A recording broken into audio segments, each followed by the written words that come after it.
Thanks. Hi everyone, my name is Aspen Miller, and I am a Wasatch Crest program graduate. I just wanted to share a little bit of my recovery story with you guys today. It's going to be kind of brief, so if there's any questions after the fact, like you guys can feel free to message me or whatever. So I'm just going to get started at the beginning. My childhood was, just normal white picket fence family until about 8 years old. My parents were very much about presentation. When I go to family get-togethers, I was always in, a dress. My family was never really religious, but my dad wanted to put off, a look to the community. So he didn't want to be like the black sheep. So we were all about presentation. Um, that was until I was about like 8 years old. In 2008, that's when I was eight, the recession hit, and my dad lost his job. And we had just gotten four wheelers. We had just moved into a new house. We were going to go build a house. Things were going good until that point. And basically, my family's whole world just crumbled. Um, it just fell apart because my dad just got really depressed. He couldn't get a job and he wouldn't get out of bed. So my life consisted of, making sure my dad was okay and kind of going out of my way to not upset him. And that was really, really hard for a little kid, because me and my dad growing up, like, he would take me, we would go watch James Bond and go to Blockbuster and get movies and then come home and have dinner while my mom was at work because she worked graveyards. And so it was basically just me and my dad, and then my two older brothers kind of did their own thing. So when that recession hit and my dad became really depressed, that completely changed. My dad just completely disappeared. That was really, really hard for me. So moving on a little bit from there, my mom, like I said, she worked graveyards, so she wasn't really there growing up. I don't feel like she really was. And then about when I was 12 years old was my first experience with opiates. I got my tonsils taken out, and I come out of surgery and I sat there and I said, it feels like the devil has a hold in my throat, but the rest of my body is screaming, hello, Jesus. The doctors and nurses were saying, keep her away from drugs, keep her away from drugs. And, at the time, I'm 12 years old, so like that wasn't like a huge deal. When I was 12, I also, my parents got divorced. I'm not going to say much about that because, that part, their situation isn't really my story. But the part that, I can kind of feed in on is what it did to me. My parents, as far as I knew, they absolutely hated each other. And, me and my mom were living out of her car, in and out of, cousins and aunt's house. And so finally, my mom said, we got to get you out of here. So I ended up moving to Kentucky with my aunt and uncle. My aunt and uncle became, my family. They're boys. I called them my little brothers. Um, I just loved them. I adored this family that I had because I felt like I hadn't had that for so long at home because my brothers were so much older than I was. And, my family I felt really alone at that time. So these little boys just made my whole world spin. So I would go back out there every summer. I even did a couple semesters of school out there. I was planning on going to college out there. I was planning on having my whole life, revolve around Kentucky. That changed when I was 15. My uncle Patrick, I shouldn't have said his name, but I did. He sent me a message one night saying basically that I owed him sex for what for all this stuff he's giving me in his life and how he's so much better than my parents. If I was his daughter, he would be doing this and this and this with me.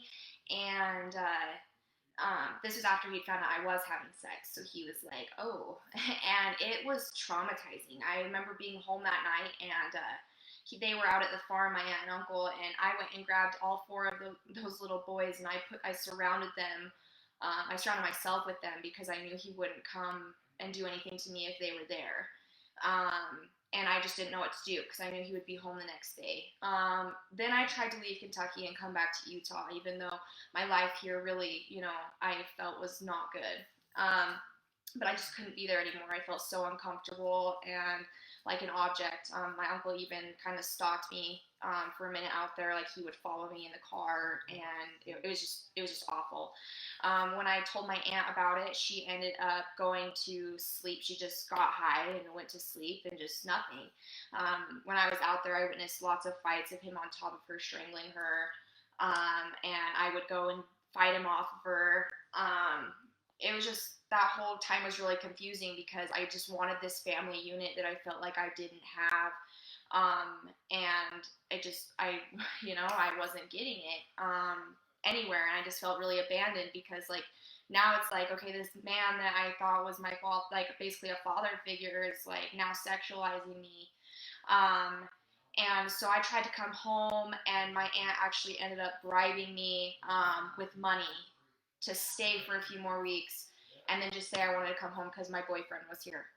Well, I ended up doing that because I was worried about her and the boys and what would happen with them. So I ended up coming home 2 weeks later, and I wasn't going to tell anybody about what happened and how it was just awful. And I come home and act like everything's okay. I'm with this older guy, I'm 15 and he's 18, and like he's got a car and he's taking me, we're doing all these things, but then turns out he was cheating on me the whole time. Whenever I would go home at night. And, at 15, well, any age, that is really, really hard, but, 15, like, I was so confused. Like, why is it that these people that are supposed to be so big and important in my life, and why are they out to get me? I was angry at my dad. I was angry at my mom. I was angry at God. I was angry at life. Like, I didn't see the bright sides really very many things. But I talked to my mom, and she convinced me to stay with this man because he came and manipulated her and gave her flowers and, oh, I just love your daughter. And so I did. That's what I did. I stayed with him because I didn't know how to leave. I'd never done that before. Growing up, I was so codependent. My mom brought in people from the streets, and we would take care of them, and they'd fuck us over, and I would take care of my dad, and I would take care of my mom when she struggled with her addiction. And during their divorce, a very codependent family. And so I didn't know what to do if I wasn't taking care of somebody else. I was so lost. And then what actually got me out of that relationship was another toxic relationship. I saw a man that he had overdosed in my basement, and I was like, oh, I'm going to save you. I'm going to fix you. You're never going to do drugs again. You're going to love me. Everything's going to be great. Everything's going to be lovely. Less than 6 months later, he and I were dating. He ended up going back to rehab for a second time, then in and out of jail, and he ended up convincing me to smoke crack with him. So I smoked crack with him for a minute. Then he went to jail, and I quit. And Memorial Day weekend of that year, sorry, I kind of get emotional. I got raped, and it was awful. It was a really traumatizing situation for me. Not only because it happened, but because people told me I was lying about it. And I didn't know who to tell or who to go to. And I was 17 years old, and this guy was 37. And, just like getting told that it wasn't rape, and getting told that I was, begging this man for drugs when that's not true.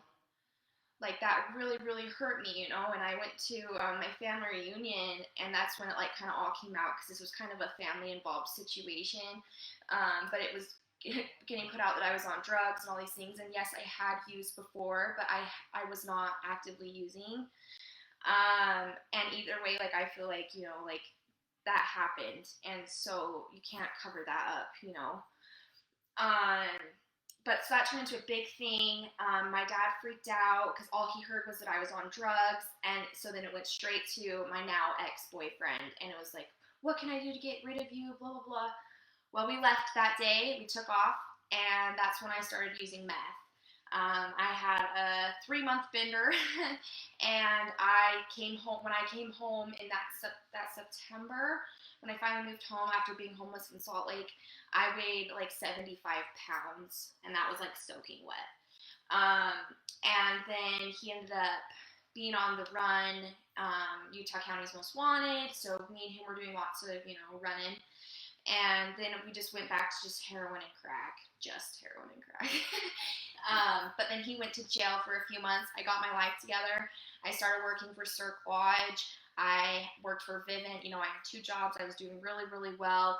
I graduated. I had my pharmacy tech license. Like, I was getting ready to go to college. And then he got out of jail in January. And it was just right back to it. I actually stood really strong for a minute. I didn't use with him for about 6 months after he got out. We moved in with my brother at my brother's house, and he was using the whole time, and I didn't want to believe that. But then one day, we'd gotten our own apartment, and I just caved. Because, in the past, I had been able to quit. But I was so battered and bruised by this man, I just wanted him to think that I was enough to stay sober. And, now that I'm currently, an addict in recovery, I know that nobody is, everybody's enough, but you can't get out of that. Like, you just can't. And we ended up using. I lost my apartment. I lost my car. Last October, I ended up going to treatment again. Well, first time in treatment in October. And I was gonna leave him. I was done. I couldn't do it anymore. But then, I called him to break up with him, and boom, he had me hooked again. So then I got out of treatment. I went to sober living, and then I ended up leaving sober living and going and running a muck with this man. We were pimping out an escort. We were homeless in Salt Lake. We were getting in high-speed chases like every other day. We were, guns were getting pulled, knives were getting pulled. He ended up getting stabbed. I then on New Year's Eve, he ended up trying to take my life. He almost killed me. And I'll never forget that night. I won't go into much detail about it because I don't really have the time to, but I didn't realize how traumatizing that night was until now in sobriety, like now that I'm actually feeling the emotions I should have felt about it. And I was so sick and like so obsessed with making, this man happy that I went back to him after this. And not only for that, because I knew he would give me drugs, and I knew that I could continue getting high. So then I did another couple months of being homeless with him, and that was awful. When I checked into Wasatch Crest, that was March 18th of this year, I did it because I needed to get away from him. I couldn't do it any longer. My life was just misery, and I was scared for my life, not only by him, but because he was robbing people, he was getting stabbed, people were after me too because they knew I was with him, and it was terrifying. So I checked into treatment, and honestly, I got 8 days in, and I was like, okay, he's in Idaho, he's gone, I'm done, I'm never doing drugs again, let me leave. Let me get out of here, I can't do it, I hate this place, I don't want to stay, and let me tell you, I am so, so happy that I stayed. I am so happy. Wasatch Crest has changed my life, in so many ways.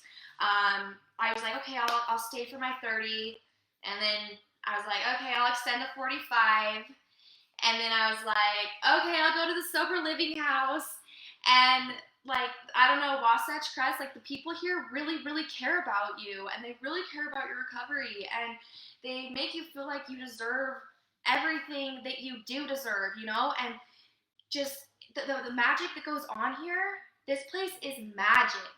Literally, I talk about it with clients all the time that this place is different. This place is not like any other treatment center, and like just they tug at my heartstrings every day. Like the thought of leaving here in 30 to 60 days, like that is just like so hard for me. Like I have to come back and work here.